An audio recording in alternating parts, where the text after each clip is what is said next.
السلام علیکم میرے دوستو، آج کی اس ویڈیو میں آپ کو خوش آمدید کہتے ہیں۔ آج ہم آپ کو تاریخ عالم کا وہ واحد ہندو جس کی چتا پر کہیں من گھی ڈالا گیا مگر اس کے جسم کو آگ نہ لگی اور اسے مسلمانوں کی طرح مسلمانوں کے قبرستان میں دفنانا پڑا، آخر یہ سارا ماجرا ہوا کیسے؟ میرے دوستو، وہ ہندو اپنی زندگی میں ایسا کون سا عمل کرتا تھا یا ایسا کون سا کام کرتا تھا کہ اسے آگ نے چھونے سے انکار کر دیا؟ اس کو تمام تر کوششوں کے باوجود بھی آگ نے چھوا نہیں۔ میرے دوستو، یہاں پر ایک سوال آپ لوگوں کے دماغوں میں بھی آ رہا ہوگا کہ وہ اپنی زندگی میں ایسا کیا کام کرتا تھا جس کے اجر اللہ تعالیٰ نے اس کو دنیا میں ہی دے ڈالا۔ خواتین و حضرات، اس ویڈیو میں ہم آپ کو تمام تر تفصیلات سے آگاہ کریں گے، لیکن اس سے قبل آپ کی ایک التماس کرنا چاہتے ہیں، آپ کی ایک یاد دہانی کروانا چاہتے ہیں کہ اگر ابھی تک آپ نے ہمارا چینل سبسکرائب نہیں کیا تو اس کو سبسکرائب کر لیجئے، ساتھ ہی بیل آئیکن کو کلک کر لیجئے تاکہ آنے والی وقتاً فوقتاً ویڈیوز جو ہم آپ کے لیے اس چینل کے اوپر اپلوڈ کرتے ہیں وہ آپ کو روزانہ کی بنیاد پر ملتی رہیں، موصول ہوتی رہیں اور آپ ان سے مستفید ہوتے رہیں۔ اپنے موضوع کی طرف بڑھتے چلیں تو تقسیم ہند کے زمانے میں لاہور کے دو اشاعتی ادارے بڑے مشہور تھے۔ پہلا درسی کتب کا کام کرتا تھا اور اس کے مالک میسرز اطہر چند اینڈ کپور تھے۔ میسرز اطہر چند اینڈ کپور کی درسی کتب سارے ہندوستان میں مشہور تھی۔ دوسرا ادارہ بھی اگرچہ غیر مسلموں کا تھا لیکن اس کے مالک پنڈت نول کشور نے احترام قرآن کا جو معیار مقرر کیا وہ کسی دوسرے ادارے کو نصیب نہ ہو سکا۔ نول کشور جی نے پہلے تو پنجاب بھر سے اعلیٰ ساکھ والے حفاظ اکٹھے کیے اور ان کو زیادہ تنہاؤں پر ملازم رکھا۔ قرآن پاک کے احترام کا یہ عالم تھا کہ چھپائی کا کام پورا ہونے کے بعد بلاک دھیلے جاتے تھے اور پانی دریا میں بہایا جاتا تھا۔ جہاں قرآن کی جلد بندی ہوتی تھی وہاں کسی شخص کو جوتے سمیت داخل ہونے کی اجازت نہ تھی۔ اس کے علاوہ پنڈت جی نے دو افراد ایسے ملازم رکھے ہوئے تھے جو کتابت اور اشاعت سے متعلق نہیں تھے۔ ان کا کام صرف یہ تھا کہ تمام کمروں میں چکر لگاتے رہے اور کاغذ کا کوئی ایسا ٹکڑا جو قرآنی اور آیت کا حصہ رہا ہو اسے ادب و احترام سے اٹھا کر اکٹھا کر بوریوں میں بند کر دیتے، پھر ان بوری بند آیات کو دریا میں بہا دیا کرتے۔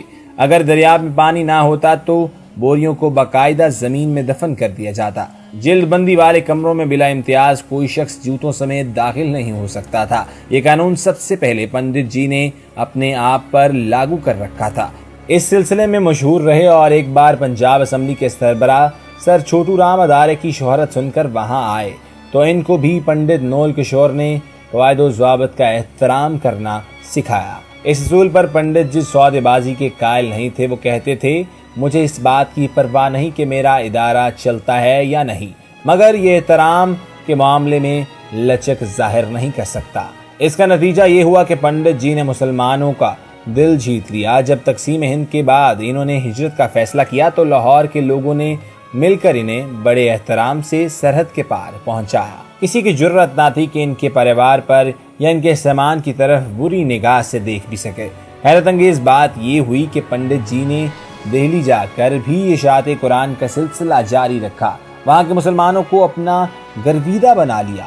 چنانچہ جامع مسجد دلی کے امام بخاری سے ان کے دوستانہ تعلقات بڑے ہی مشہور تھے۔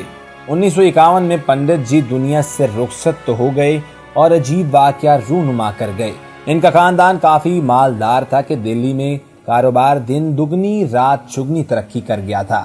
موت کے بعد ہندو رسوم کے مطابق ان کی آرتی اٹھی تو سوگواروں میں مسلمانوں کا ہجوم بھی شامل تھا۔ جب یہ تمام لوگ شمشان گھاٹ پہنچے اور ان کی آرتی کو چتا پر رکھ کر نظر آتش کیا جانے لگا تو خشک ایندھن نے آگ پکڑنے سے انکار کر دیا۔ یہ اللہ تعالیٰ کا کوئی معجزہ تھا یا اسے کچھ بھی کہہ سکتے ہیں۔ میرے دوستو، اس حوالے سے آپ اگر کچھ کہنا چاہیں تو ہمارے کمنٹ سیکشن میں اپنی رائے کا اظہار کر سکتے ہیں، کیونکہ آپ کی رائے اور تجاویز ہمارے لیے بہت اہمیت کی حامل ہے۔ میرے دوستو، حالانکہ اس پر رسم کے مطابق گھی کے کئی ٹن انڈھیلے جا چکے تھے، یہ بات کسی کی سمجھ میں نہیں آ رہی تھی کہ چکنائی سے بھری خشک لکڑیاں آگ کیوں نہیں پکڑی۔ یہ بات جنگل کی آگ کی طرح ہر جگہ پھیل گئی اور دلی کی جامع مسجد کے امام صاحب کو خبر ہوئی تو وہ بھاگم بھاگ شمشان گھاٹ پہنچے۔ انہوں نے بڑی حکمت سے پنڈت جی کے لاحقین کو سمجھایا کہ مہاراج پنڈت جی کی چتا کو آگ لگ ہی نہیں سکتی، کیونکہ انہوں نے احترام قرآن کا جو معیار مقرر فرما دیا تھا وہ کسی ادارے کی بس کی بات ہی نہیں تھی۔ لہٰذا آپ حضرات پنڈت جی کو دفن کر کے حالق حقیقی کی